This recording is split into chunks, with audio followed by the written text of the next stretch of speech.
Welcome, listeners. Today, we're diving deep into a hot topic, Operation Sindoor, which is India's response to a recent terror attack that shook Pahalgam. It's a complex situation with significant implications tied to national security and regional dynamics. So, let's break it down. Right. So, what exactly sparked this Operation Sindoor, and why now? What happened in Pahalgam?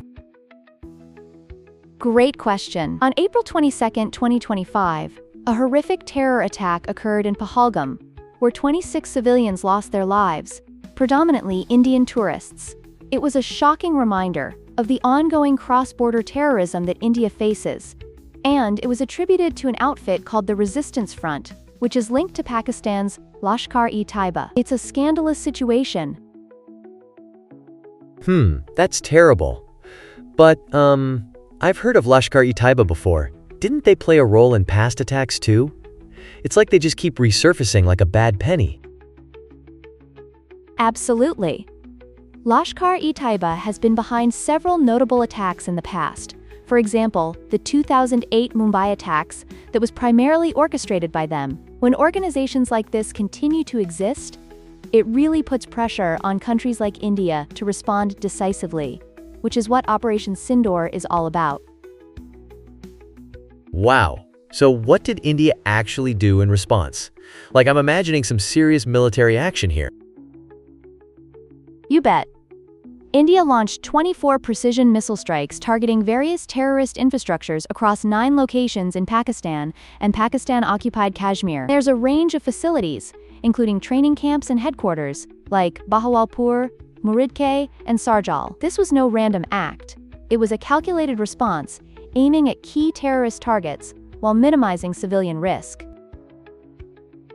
Whoa! That sounds super intense.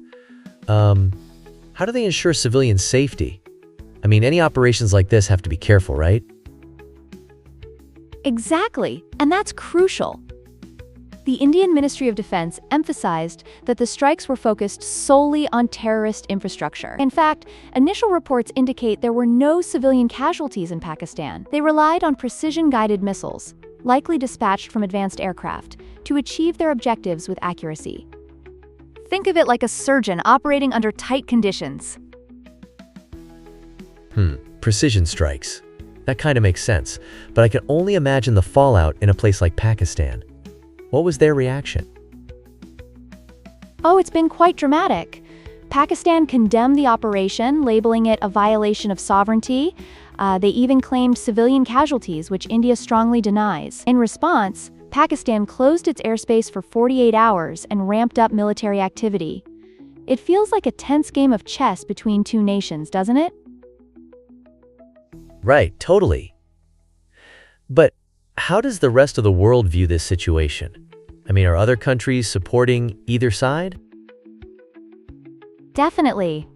International responses vary widely. Some nations are calling for restraint and de-escalation, while others, notably Israel, have supported India's right to self-defense. The United Nations has also stressed the need to avoid a military confrontation, especially considering both nations are nuclear armed. It's like playing with fire, honestly. Yikes. So, is this a turning point for India and Pakistan's security relationship? Yes, it certainly appears to be a pivotal moment. Operation Sindoor reflects a more assertive stance from India against cross-border terrorism. This could reshape not just the security dynamics between India and Pakistan, but the entire region if tensions continue to escalate.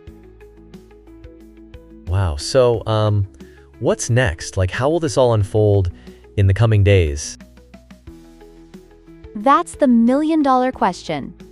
As the situation develops, we'll see how both governments react. The international community will be keeping an eagle eye on the developments. It's crucial for us to stay informed because the implications are far-reaching, not just for India and Pakistan, but for global security as well. Totally. I'm just on the edge of my seat thinking about what might come next. Thanks for breaking this down so clearly. Absolutely, and thank you for joining in.